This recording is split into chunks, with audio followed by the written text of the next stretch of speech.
Broadcasting. I'm Raven Schatz. And I'm Ella McGuire.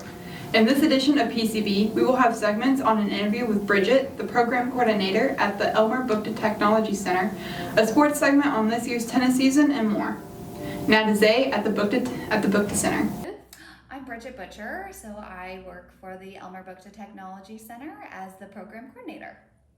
And today I will be asking her a few questions that some people have talked to me about and some of my own personal questions about the Buchta Center and all the activities there within. So, my first question is there any plans right now to incorporate other types of technology? So, a lot of people I know around here, I mean, of course there's woodworking and engineering and construction, but I do notice there's a lot of other people that are into the arts. So, some of my ideas would be, the newer sewing machines, embroidery machines, because it does have somewhat coding to do that.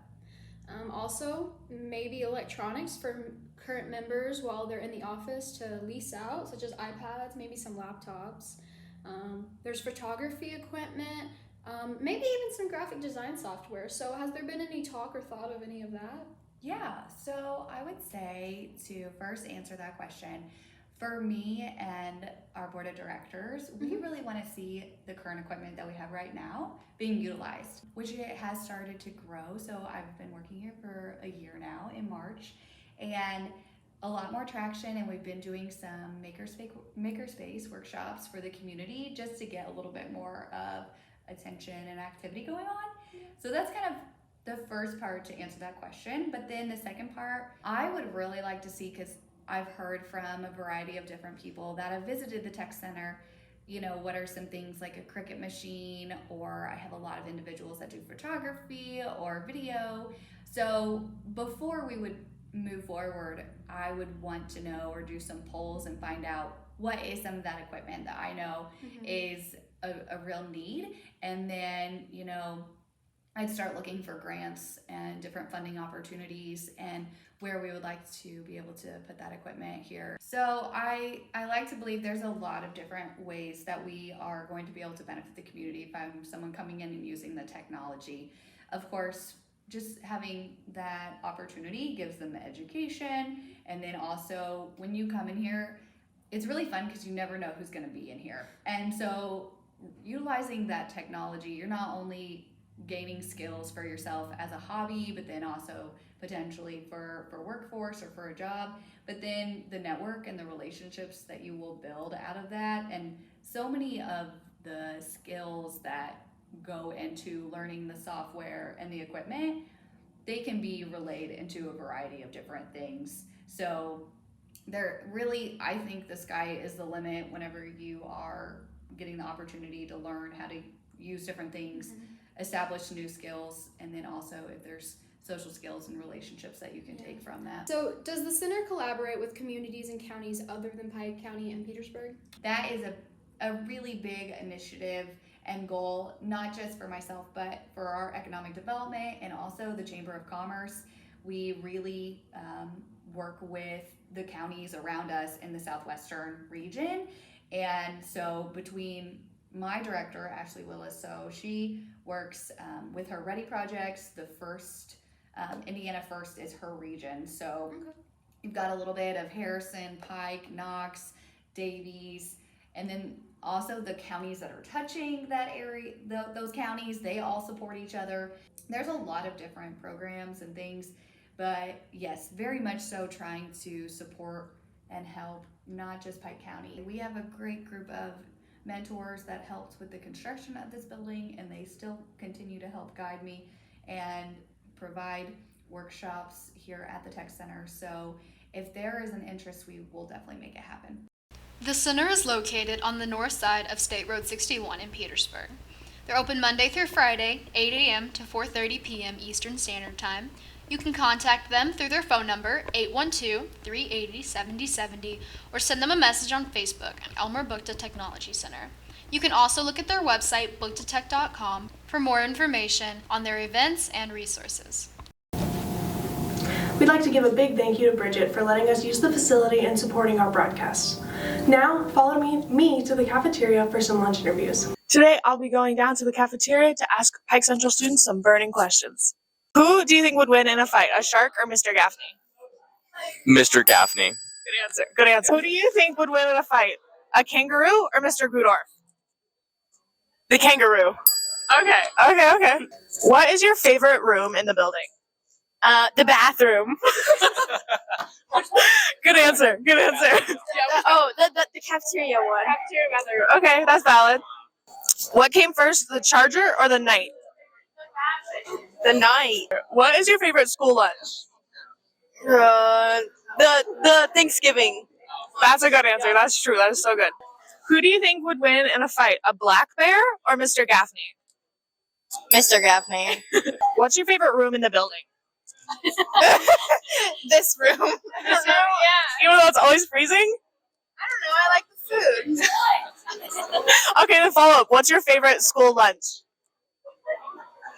That's a good one. The chicken on the beach. Chicken on the beach. Okay.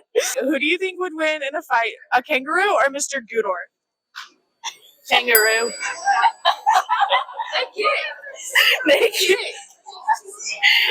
Okay. What came first, chicken or the egg? The egg. What came first, the charger or the knight? The night? I don't know. What came first, the chicken or the egg? Chicken. Okay. So we received our cap and gowns today. How do you feel about nearing the end? I actually didn't get my cap and gown because I already had one for my brother, so I have no thoughts. Oh, okay, great. Who do you think would win in a fight, a shark or Mr. Gaffney? Mr. Gaffney. Good answer. Good answer. Okay, what is your favorite room in the building? The cafeteria. That's been a popular answer. It's the only place I can really have fun, so. Okay, a black bear or Mr. Gaffney? Mr. Gaffney, for sure. Good answer. What came first, the charger or the knight? The night. Who would win in a fight, a kangaroo or Mr. Gudorf? Mr. Gudorf. Okay. Okay, after receiving your cap and gown today, how do you feel about nearing the end? I don't know. I still don't know. Okay, that's okay. That's valid. What came first, chicken or the egg? The chicken. Okay, what's a sport we don't have that you would play if we had it? A trampoline team. I don't even know what that is. I don't know. It seems like a sport, right? Okay. Who can bounce the highest? Who do you think would win in a fight, a black bear or Mr. Gaffney? Mr. Gaffney for sure. For sure. Who would win in a fight, a kangaroo or Mr. Gudorf? Mr. Gudorf. Okay. Who would win in a fight, a shark or Mr. Gaffney? No offense, but a shark. What came first, the knight or the charger? Charger. Okay. And who's your favorite staff member? I feel mean if I pick one. Miss Anderson for the win, obviously. Anderson? Okay. Do you have any plans for the long weekend? I might just sleep a lot. Yeah, me too. Who would win in a race, Miss Jagoin or Miss Bai? Mr. Goin. Okay. What's a sport that we don't have that you would play if we had it? I'm not sure. Maybe lacrosse. That's what I was thinking. What's your favorite room in the building? The auditorium. That's a good answer. I love the auditorium. Those questions were super fun. Raven, who do you think would win, a shark or Mr. Gaffney? I feel like a shark would win. Next, let's hear from Gabe Hinton with this week's sports review. Hi, I'm Jace Lee. I play number 1 sequence for the high school tennis team, and about it. So we're going to start with questions and just interact with each other after each question asked. What made you decide to play tennis? I had a few friends in middle school that were playing tennis, and were like, hey, just come out and play tennis, you know? And I just kind of liked it and decided to continue. Just went through it all the years? Yeah. That's kind of like with me with track. I got told to do it, and then I did it, and then just liked it. Yeah, Just that's liked how tennis is for me. How long have you been playing tennis? I've been playing tennis since 6th grade, but we had like a gap year because of COVID, so I didn't get to play in 8th grade. So you're going to play your senior year too? Yeah. Okay. What is your favorite part about playing tennis? Probably just all the friendships that you get. You just bond with people, and it's not really the matter of like winning or losing. It's just a matter of whether you played well and did well, and usually there's like pictures and funny moments that just make it memorable. Are other teams usually typically like nice about things, or? Most teams are. We've had a couple like bad encounters with a few teams in the past, but we haven't really had anybody bad this year, so. That's good. What is your least favorite part about playing tennis? Probably like losing. I'm kind of a sore loser, so I don't really like losing, but I guess you gotta win some and lose some. Yep. Are you looking to play tennis in college? Probably not, just because if you play a college sport, it takes up so much of your time. And I just want to focus on my academics and get through college and just pursue my career. Where are you looking to go for college? I'm kind of looking at like electrical engineering or accounting, something with math. Is there any like specific school you're looking at so far, or? I'm going to do my first 2 years at BU, and then I don't really know when I'm going to go from there. What would you say to someone who is thinking about playing tennis? If you want to play tennis, just go out and do it. I mean, if you don't like it, you can quit. I mean, it's not that big of a deal. But you might actually like it and actually enjoy playing, so you might just try. I mean. Would you rather keep playing tennis or get your dream car? Probably keep playing tennis because cars don't really matter to me very much. It's not going to really matter. If it runs and drives, it's not that big of a deal. Yeah. Would you rather play against someone who is new, but you have to use an old, broken like racket, or play someone that's really good, but you get a brand new racket? I would play someone that's new with the old racket because I still think I could beat someone new with an old racket. 'Cause usually when you're new, you don't really know what to do, so. Yeah, I would go the same, but I guess it depends on how bad the racket is. Yeah, true. If there's like holes in it, that's gonna be kind of hard to play with. I think you'd still win though. Yeah, Just with the broken I racket. got this. Well, that's all we have for today. Thank you for this interview, Jamie, and thank you for joining us today. And we're going back to you guys. This tennis season is looking really good. Now we'll take it to Gabe and Noah at the career fair. So we're here today at the job fair, kind of browsing around. We are here with Sergeant Halls. Hey.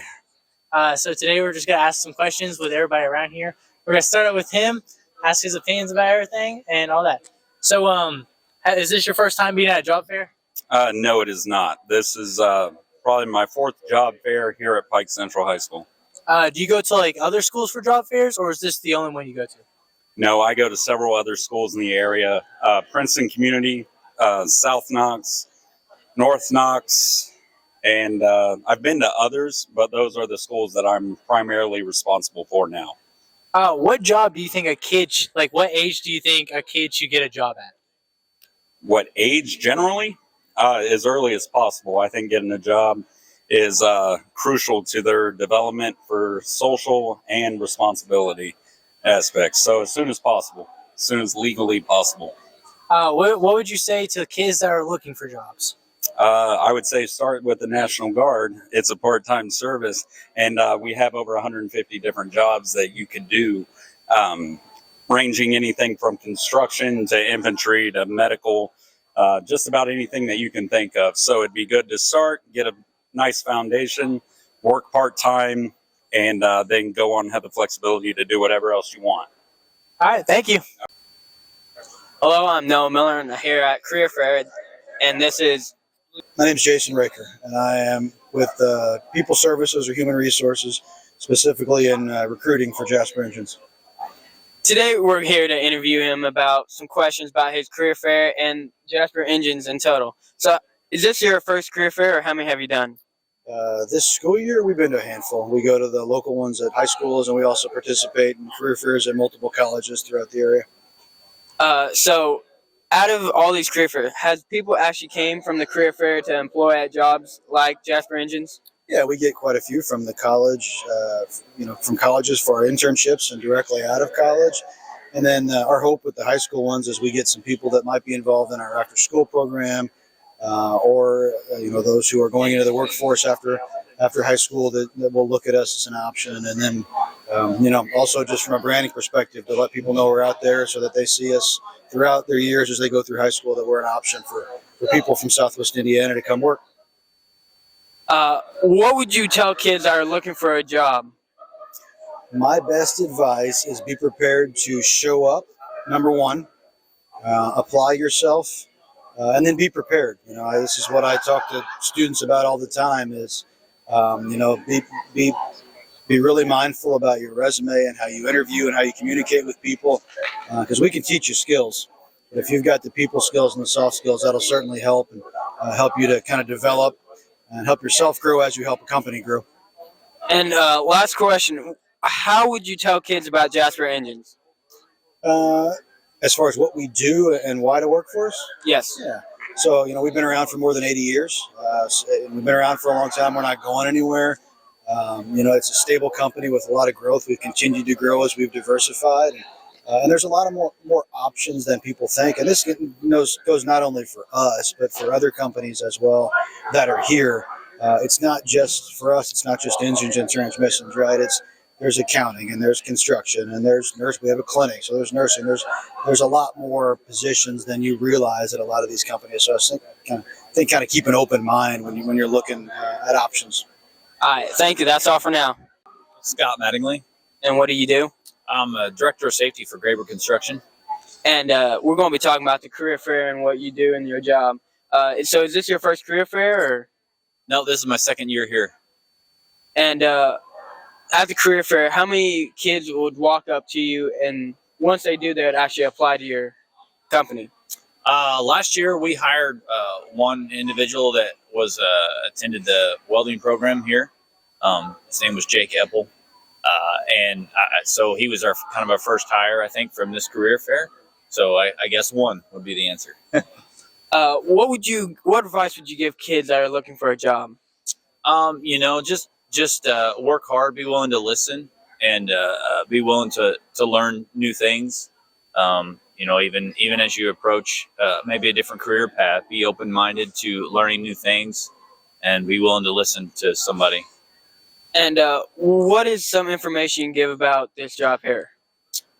So we're actually two companies under one roof. We're Graber Construction and Graber Crane Services. Our Graber Construction side does heavy industrial things such as commercial grain industry, maintenance and conveying work. Graber Crane Services, we operate around 14 cranes, anywhere from 30-ton capacity to 350-ton capacity, doing all kinds of different work. Yeah. Thank you. That's all.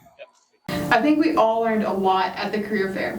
What was your favorite business to see? I learned a lot from the guy at Hetman Designs, but I've got to say Sisson Steel is my favorite. Now off to Noah, who is at Randy's Americana Cafe.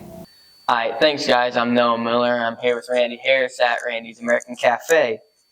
Thanks for letting us interview you today. Glad you're here today, Noah. Today we're going to be talking about a little bit of the history of Randy's, and what we'll be getting talked about is the restaurant. Like, how would you become managing a restaurant and what you do?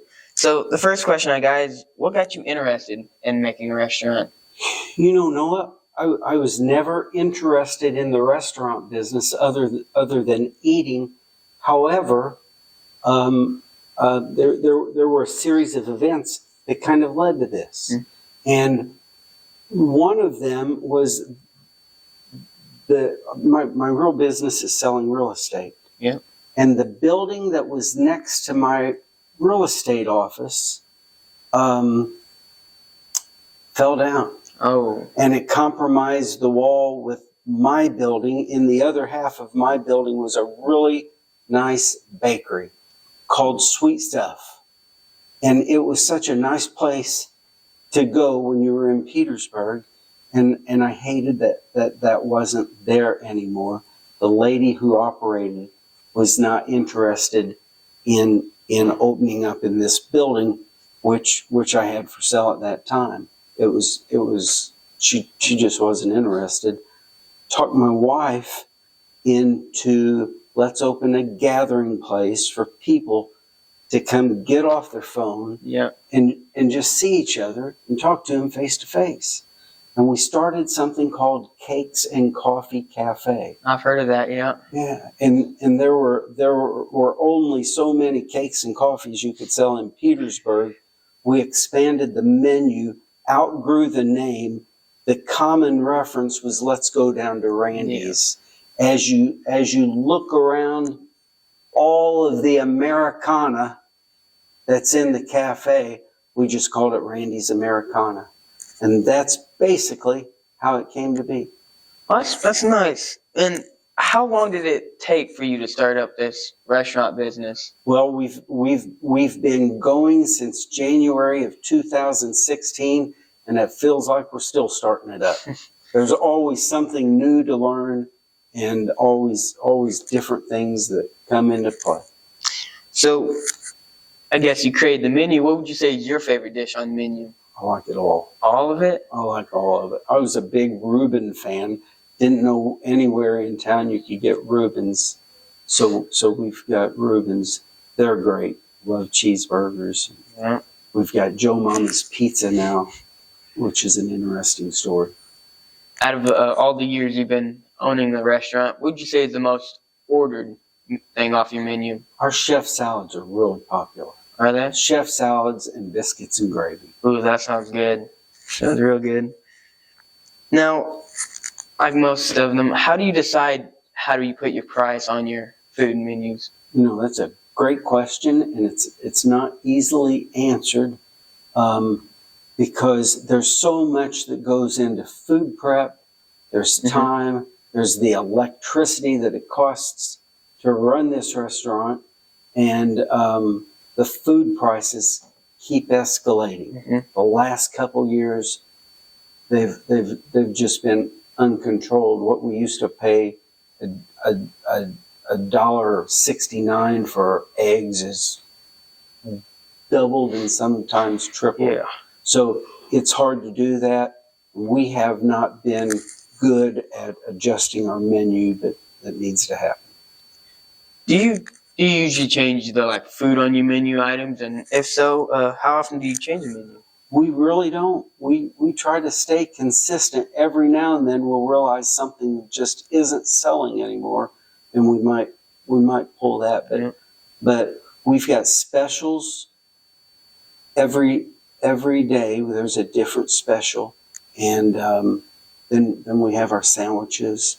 Like I say, that chef salad. We've got breakfast, and after 4 o'clock we have pizza, as well as the specials and sandwiches. So do you know what today's special is? Today is Wednesday.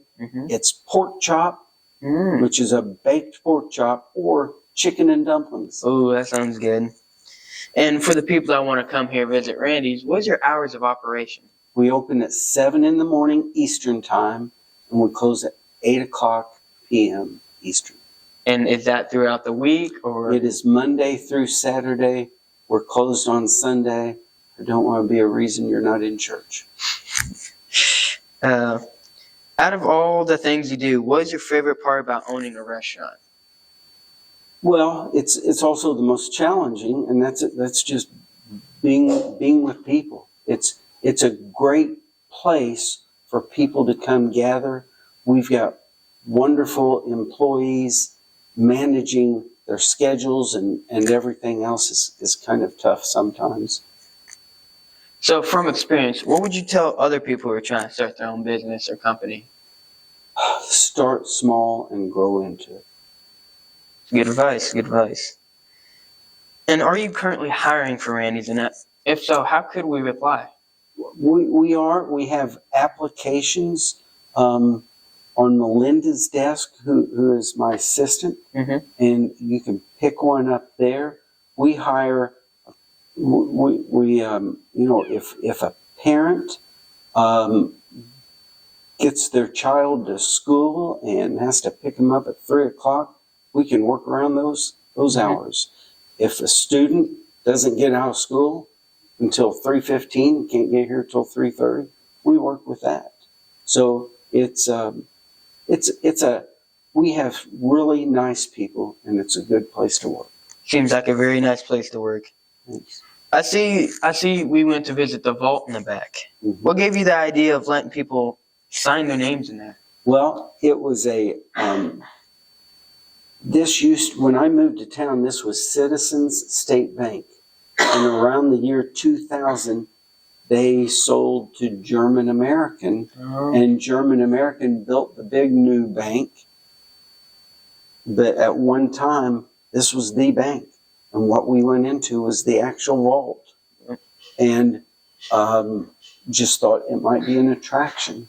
So we had a lady that came in and wrote on the wall, "I've been in the vault." Thought it might be a fun place for social media pictures and things like that. So that's how it started.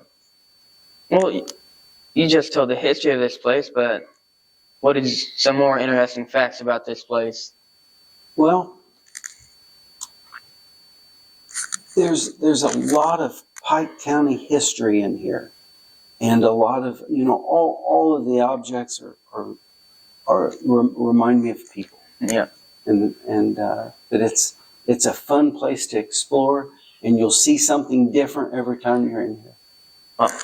Well, that's all the questions for today. Thank you guys thank you, Randy, for letting me interview you. You're welcome, Noah. And if I was you, I'd check out this place. This place is really cool. It has a lot of history, and I really like it. Thank you. Yep. Randy sure had some great advice. The food at Randy's really sounds good. Now we'll talk to Ben and some seniors about where they're headed after graduation. Alright, hello guys. Today we'll be interviewing some seniors about where they're going to college and what they're doing and what they're excited for. So Chloe, where are you going to college? I'm going to Linwood University in St. Charles, Missouri. I'm going to be a BFA in dance with a double minor in dance studio management and marketing or advertising. I'm going to SCAD, it's Savannah College of Art and Design in Georgia. I'm going to be studying fashion merchandising and marketing. I'm going to Webster University and I'll be studying costume design. I'm going to Butler University this fall. I'm going to be studying a combined major of psychology and criminology. I'm going to Kentucky Wesleyan in Owensboro, and I'll be studying health sciences, which will get me on a pre-professional track to be a physician's assistant. So Chloe, what are you most excited for coming this fall and the rest of your college career? I am excited to just move and get to know people, and I think it's going to be good for me that I'll be going to a school that I won't know anybody, so it'll force me to get to know people, and I think that it's good that me and my roommates are all the same major, so. Definitely. Probably just meeting a bunch of new people. One of the things whenever I decided to go to Earlham College was going far away and just getting to meet a lot of new people that I've never, imagined before. Probably the culture from the 2 visits I went is just extremely different, and I'm excited for that. And outside of that, doing cross country and track, I'm excited to see where we can go as a team and see where my individual performance can go over the next 4 years. And what are you going to study at Earlham? Computer science. Okay. I'm excited for all the people and the diversity, and being in a larger city, I think it's definitely going to be a lot more welcoming than it is here. I'm excited for all the new opportunities I'm definitely going to get, and I'm definitely excited for the warm weather and the beach that's down there. I'm excited to meet people who are kind of interested in the same thing that I am, because I haven't made a lot of friends who are going on a similar path as me.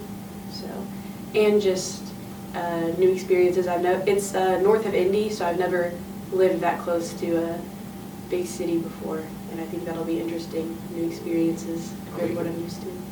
I'm playing softball there, and I'm really just excited to do something that I've always done, but with a totally new group of people. All right, thank you all for watching this segment and tuning in with these seniors on where they're going to college, and back to you guys.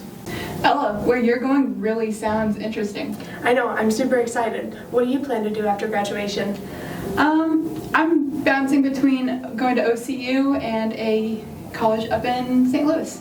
That sounds great. Thanks everyone for watching this week's broadcast, and we hope you all had fun at prom.